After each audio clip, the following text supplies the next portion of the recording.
Sir from 17 once again, introducing you to my Dishonored, very hard difficulty video walkthrough. This is mission 3, this is the House of Pleasure, and this is the very beginning. This is a very long mission. It's broken down into, I think, 3 different areas, and I didn't realise how long this was going to be, because I was originally going to do it under the same method I did the first time through the game. And I just assumed I'd have to do something slightly different at the actual, target area. But it turns out to get the non-lethal action on this section, you have to do a side quest with a guy called Slackjaw. And I didn't do that my first time through the game because I killed them lethally. And the side quest itself is pretty interesting. It does mean that you have to traverse some different places that you might not be used to. So when we're actually doing this, the beginning of this mission, it's all blind, folks. I've never actually done it before. So do bear that in mind when you watch the gameplay. I think I did a pretty good job considering I didn't know what I was facing, because when you've played this game enough, you definitely get a feel for the stealth. And if you're saving as frequently as you should be, you're probably not going to have too much of an issue when it comes to, backtracking and getting back to where you were. So a couple of things to bear in mind on this section here. When you drop down to these 2 guys, they're neutral, they're not actually hostile, and I didn't really know if this counted as being spotted or what, so I just kind of ignored it and entered this place. And in this place, I climb up this little balcony to the right. And I didn't see it there on the screen when it says entering neutral zone. I don't know why it's right there. I see it now, but at the time I was too busy focusing on, I've never been in this area, I'm recording, this is unprofessional type deal. So you're going to see the most tentative stealth through this section, which is completely unnecessary, because these people do not give a single fuck that I am here. They want me to be here, because, they want to just get one back against the authority. So don't follow anything that I'm doing now, just run directly towards the waypoint. You don't have to, be super ninja mode, but I just didn't realise, so that's why I'm try-harding my best here. But I can confirm, as of this video, the guide is completely finished, and I got all the achievements that I was going for. So, all the achievements that are in the description link, if you follow my walkthrough, you will earn them. And a lot of forums have said that they're glitchy, a lot of forums have said that there's problems with them. I had no problem, they all popped, all in sequence. And in the first 2 videos I mentioned that I had to record those levels 5 or 6 times because I came across not necessarily glitches, but times when perhaps the scripting just kind of fucked me because the game didn't know how to respond to certain situations. Well, I didn't get that on any other level, I can happily say.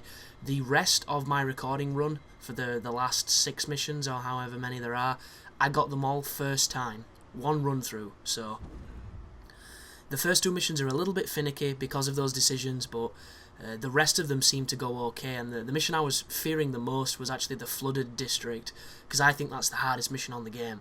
And this time through I found a couple of little shortcuts that I didn't do before that actually really helped. So hopefully these videos will convey that help, and you'll be able to get through this game a little bit quicker. But this is Slackjaw. I'm going to edit the conversation out right there. Once you talk to this guy, he's going to want you to go and look for one of his spies. And this takes you to a building that's right near the very start of the mission, where I climbed up onto those very large buildings, and there was that little courtyard area / road. And when you go inside there, all you have to do is pick up a note off a body. It's a little bit awkward, and once again, I've never done that section before, so I was taking my time. I was trying to be as ninja-like as possible. But for the most, I don't really have to talk too much strategy in this, because all you're going to be doing is, maximising your use of blink, making sure that you try to always keep maybe 2 blinks in your refill meter, just in case you need to do a panic blink, as I call them. Always crouch. There are probably opportunities where you can walk and run, but just don't bother, because if you're on very hard, they're going to hear you every time. It's a big steep increase to the awareness of the enemies. And if you are upgrading, you'll probably not have too much difficulty, because there are plenty of abilities that will help you. Just be careful on this section here. There's a bunch of those fucking douchebags from, I think they're called assassins, actually. They're the people that you fought on the very beginning at the prelude. They're assholes. The cool thing about them, though, is if they see you, they let you know, because they teleport and start beating you up, which is kind of useful, because there's moments on this game where I've had to reload checkpoints because I thought I'd been seen and I didn't actually know for sure. And I would definitely advise you to do the same if you think somebody's spotted you, because this is one of those games where you spend, you know, maybe 40 minutes doing a mission to get to the end to realise that, you know, an alarm had triggered and it fucked your shadow rank or something. But just literally be as thorough as you can, and whenever you think you've been spotted, just reload. It's that simple, and it motivates you to save more frequently as well. But once you're across onto this ventilation shaft, if you look across there, there's a dude stood in front of a building. That's where we need to go. And this is not too bad, this, because it's still early on and the game doesn't throw, you know, nothing too ridiculous at you. When you first get here, this can probably kick your ass, because, you know, there is a learning curve to this game, just like there are to many games, and this one is, I wouldn't say particularly steep, but I think the fact that I've played Thief, the PC game, and Hitman before definitely helped my approach to playing this game. And if you don't have that background in stealth games, you might not have, well, I say stealth games, you know, the kind of stealth assassination-y type games, you might have some difficulties. Another thing you're going to come across in these videos are different paths that you took to what I took. There are numerous ways to get through these levels, guys, and the ones I'm showing you are just the ones that worked for me on the first time I tried them. These are not the optimum routes through the levels. There are a couple of shortcuts that I think I've found, because I've not checked any other videos, which I can safely say are really fucking good, so hopefully they'll help people out, but some of them, unfortunately, are a little bit trial and error-y. For instance, there's a couple where you fall and you have to do the blink in mid-air, and it's one of those cases where you save before you do it, because you might get spotted, you might not. It's kind of flipping a coin on whether or not they see you. But they do work, and they will get you through the areas quicker, so I'm glad I discovered them with my time with the game. But just keep on stealthing, keep on moving forward. You'll notice I'm always leaning around corners instead of walking blindly into rooms, because I don't know where I am, I don't know this area. I immediately look to the roof to see if there's any kind of ventilation or any kind of lampshades that I can stand on, because as a rule of thumb on this game, the higher you are, the safer you are, and there is a really fun sense of verticality that you get in some of these missions, especially with the bridges and things. It's pretty great. But I must apologise too if I don't sound too enthusiastic during this commentary. I went to a convention the other day and I stood outside in the freezing cold for about 2.5 hours, and I think it's given me like a head cold. So my glands are all swollen, my throat feels like shit. It's currently 13 minutes past 5 in the morning, and I had an early morning this morning too, so I'm sleep deprived and all that great stuff, and I'm probably going to go to bed after this.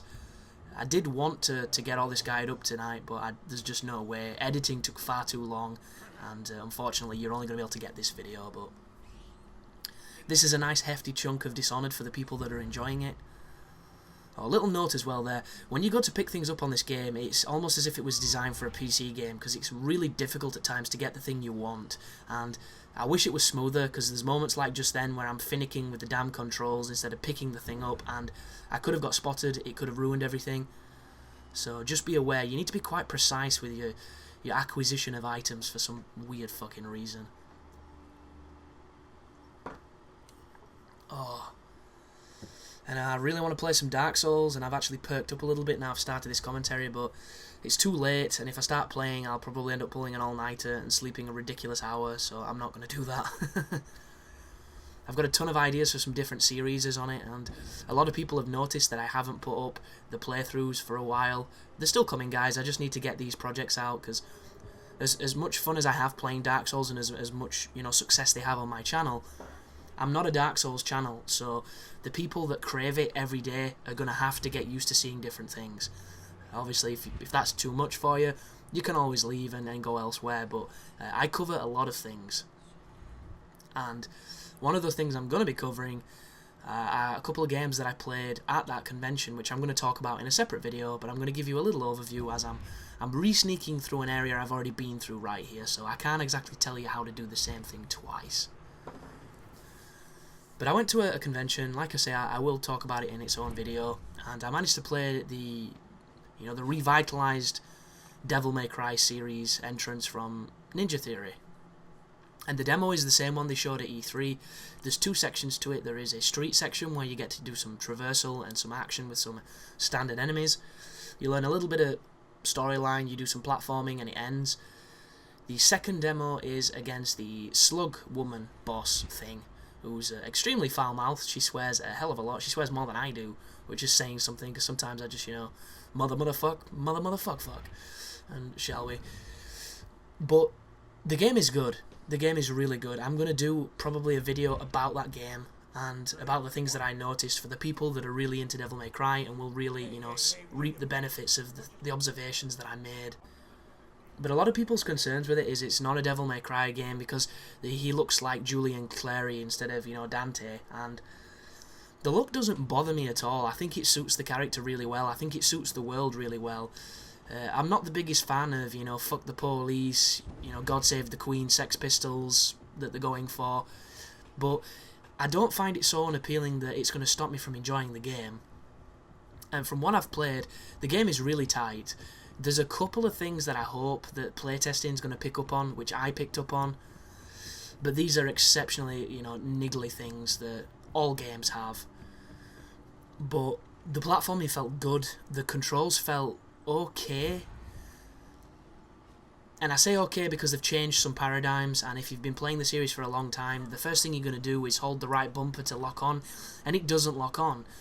It evades, because there's an evade button again, and the only problem with this is I find myself frequently throughout the demo rolling when I meant to do, special attacks and modifiers, and you don't do them on this one, so you need to bear that in mind. And I've played a lot of Devil May Cry, guys, I really have, and my brain is conditioned to do certain things. My hands just take over. We just, it's familiar territory, it's an old lover, we just start kissing and caressing, and next thing you know, I'm at the end of the level and we've killed the boss. But on this one, fuck me, there was even people watching me at one point, because it's a convention and everybody's, nosy about the games, and I just felt like a tool, because I couldn't do the things I wanted to do at times, which I played it a couple more times and I got into the rhythm of it, and it was all fine after that, so it wasn't too bad. But do not worry about that game if you're a Devil May Cry fan. Change is good, and I have full faith that that game will be fantastic. This guy's a pain in the ass, by the way. I use bum rush tactics, but he can easily see you if you do not perform it correctly. Luckily enough, you don't have to drag his body, you can hide him on the roof. He's pretty good at not being seen. And we're finally going to move towards the destination of the targets. And the cool thing about doing the non-lethal aspect of this mission is you do not have to interact with the targets at all. All you have to do is find somebody else in the brothel and then go back to Slackjaw, and he will do everything for you. Then you can go back to Samuel, you can beat the level, and you can, one step closer to beating Dishonored and getting all those sexy achievement points. And I'm kind of gutted that there's no very hard difficulty achievement, because when all the achievements pop, they're all like 30G, and don't get me wrong, I do appreciate them, and I know it's not all about the points, but 30G for something that's actually quite challenging, and by quite challenging I mean, if you try, it's not that hard, but to a new player, it could be a nightmare. A real nightmare. But the second game that I played that was under embargo at the convention was Metal Gear Rising: Revengeance. I got to play the demo of that, and that game is going to be awesome, because Platinum Games know how to make third-person action games. Just look at Bayonetta, it is one of the best on the market. They've got the full liberty of the Metal Gear Solid license, so there's a lot of little cheeky winks and homages to tactics. You can stealth your way through the levels because there is an execution feature. A couple of things that I noticed that kind of bugged me.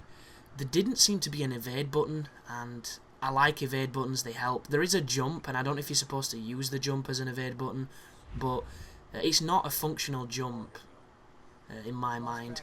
Like the run as well, when you hold the run button, he goes into Altair mode and starts fucking parkouring over everything. The only problem is you don't really feel like you have all that much control, and that might just be because I was new to the game, but I had absolutely no trouble with the game. All the way through the areas, killed everything, had some fun, did some of the parries, did some of the crazy, slicing blade mode stuff, and then I got to the first boss, and it was like Vanquish. the dude just wrecked me because I obviously did not understand the mechanics. He did not show mercy. He killed you in like 5 hits, and he did a 4-hit combo. It was nuts. But that's a good thing, that, guys, because that means that that game's going to be challenging. It also means it's going to make for a fun and interesting guide that might actually be watched by people that aren't fans of my channel. But this section here, if you stand where I'm standing, there's a pillar behind my back. It's one of the struts of the archers. This way, the people that walk up the stairs behind you will not see you, and also it enables you to watch the conversation, listen to what they're saying. You don't have to on this moment. You can wait downstairs for the old Mama-san lady to go into a room so you can steal her key, but just be careful, because the paths of some of the AI characters when you first enter this place are kind of finicky. And that room just there that I showed you when I tried to open the doorway, that is what the key will open once I get it off the lady, but I don't think I go in it on this recorded run. I did it the first time through because I was trying to figure out how to do non-lethal stuff, and then I realised I was in the wrong place. But when you're playing through the game, I implore you to pick up all the stuff, read all the stuff, open all the stuff. That is exactly what I did the first time. But because I'm not going to be using any of the potions or the tonics, it's completely pointless for me to bother picking them up. And effectively this guide is, you know, a no-hit run-through of the game because I don't get seen.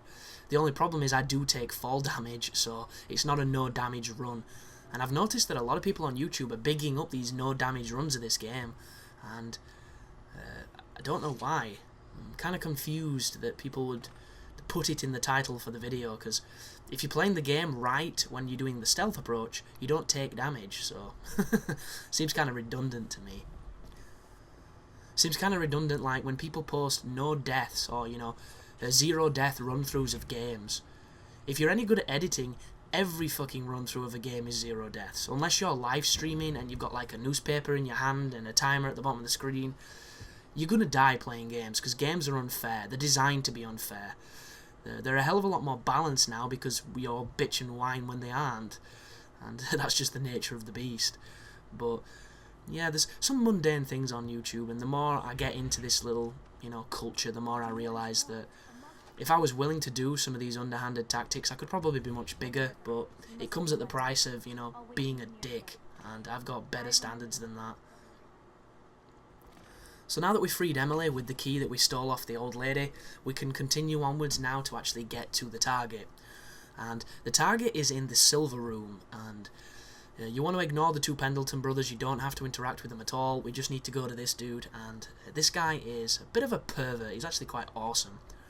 He likes being electrocuted, I assume by sexy ladies, but it can't be a sex thing because he's blindfolded, so he can't see you, so it's nothing to do with the form of the torturer. It's the lack of power that he gets off on, and I think it's the punishment angle, because he keeps telling you all the evil deeds he's done so that you punish him further, and it soon goes from fun times to you know, pretty bad.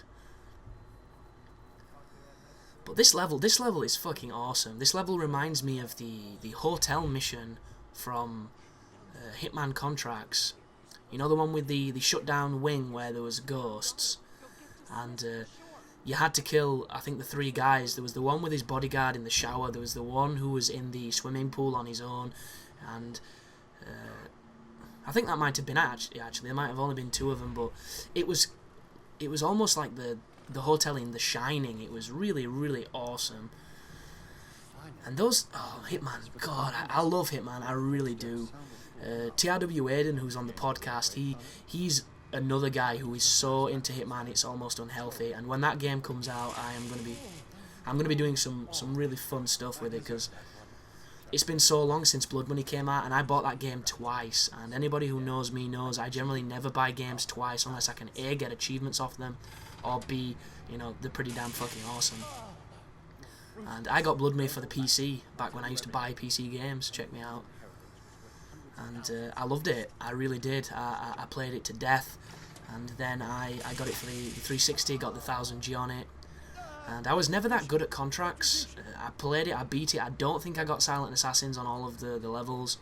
I just wasn't that good, and the game was harder because the mechanics didn't work as well. But Hitman 2, man, that game is fucking solid, and I dread to think what Hitman 1's like, because Hitman 2, you'd walk like silently crouched behind a gardener, and you'd be 20 feet away from him and he'd hear you, and he'd look back as he were walking away from you, and you could never get to him because he was too busy looking at you and panic walking away. It was so difficult to do anything stealth on that game unless you really studied it. But there is the code for the safe that we have to take back to Grimjaw. Sorry that I can't be, talking mad strategy on this mission, but it's really simple once you know what you're doing. If I had to kill both of them, it would have been much more interesting, because that involves traversing the different floors and actually coming against people who might see you. But as far as this area is concerned, I know it well enough that I can do it without any kind of conflict. But yeah, backtrack all the way to the neutral zone, and then we're going to be backtracking to Samuel, and the level is done. So I'm going to talk a little bit more about a game that I played at the convention that is still under embargo, because the people at the booth were not letting people take cameras in. Not even the press guy got to take cameras in, and me and Lummy were stood in the queue for it, and there was a press guy behind us, and I really wanted to ask him who he was affiliated with, because there's a part of me that wanted to give him a blowjob to try and get a job, but there's also the straight person in me that's thinking, why the hell would you want to do that? I don't care how much, getting a job in the gaming industry matters to you. You do not take a load in the throat.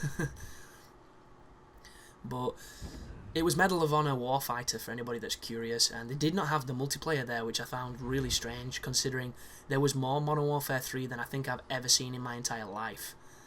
Because there was an EGL tournament on, and there was actually professional players there from professional teams that have took plane rides to get there, which seems kind of crazy to me because I'm not that into it, but there were some real serious fucking faces there, guys, and there was no getting on those consoles when they all started going, because it was really competitive, and every seat was taken, unfortunately. And when I go to those kind of things, I don't go to play the games I own. You know what I mean? Unless they're old, like N64 games, which are always fun to go and have a laugh on. But Medal of Honor Warfighter, the demo was probably the one they've shown at E3. You got to do some running and gunning in, Tizbekistan or wherever the hell, some nondescript, generic brown country. And you were shooting terrorists in balaclavas, you were with your fire team, there was a lot of chest-high walls, there was a lot of bobbing out of cover, there was a ridiculous amount of recoil, which I wasn't a fan of. Nothing stood out, it was extremely simple, plain, and when first-person shooter fatigue is really setting in and we need something fresh to spice it up, this is not the game that's going to do that, folks. The latter half of the demo was actually an on-rails helicopter shooting section, because we've never played one of those, and not only was it an on-rails section, but it was a particularly dull one, so I was not very pleased with the game, but as far as a game goes, it was extremely playable, it functioned, it wasn't bad by any standards, it seems really lazy to me, and I just hope that the whole fucking, Battlefield 4's coming out with a beta extremely soon for some reason. I just don't want these other first-person shooter genres to just keep turning out games. Because the reason Call of Duty gets away with it is the mechanics of the game. No other first-person shooter feels as good as Call of Duty does, so we can put up with the fact that they don't necessarily innovate every time, just because the game feels and responds so well. These other games, not so much. They need that creativity, and the industry needs that creativity, and Medal of Honor is not going to give you that, unfortunately. I did get into an interesting conversation with the guys on the booth, but they weren't affiliated with EA in any way, so I couldn't try and, drop my knowledge to hopefully get some kind of, here's my card, please get in contact with me if you need anything, I'll sweep the goddamn floor if I have to, type notion, which is what I went into, because I always do when I go to these events, because I need to network, I need to be a part of what I love, I really do, and cracking YouTube is extremely difficult. I'm nearly 2 years deep, and I've made amazing progress, and I have some fantastic people that follow me, but it's not going to become a career, so you can't realistically think it will be, because that's like waiting for gold at the end of a rainbow. But Medal of Honor, I don't know, man. That game, Unless everybody in it has a beard, I can't see it being all that enjoyable for me. But I played it, which was nice, and a little fun fact, me and Lummy went into this booth with 2 other people. We all started the demo at the same time, and when me and Lummy finished, they'd not even got to the the on-rail section, which was pretty much halfway through the demo. And all you had to do is shoot your way through 2 rooms, then laser guide a target on a doorway, and then you were in the chopper section effectively, which I thought was kind of funny. And another thing that sucked dick too, the fucking pad was on a string, and I could understand if the other end of the string there was like a bomb, because it kept trying to pull the pad off you. It was ridiculous. It wasn't even, you know, Sylvester Stallone in The Specialist good trap. It was just bullshit. But that's the end of the mission, guys. There's your ghost, and, you know, not killing people and all that good stuff. Fingers crossed you got through it without too many retries. That is an exceptionally long level to have to play again. But as always, thanks for watching, and you take care now.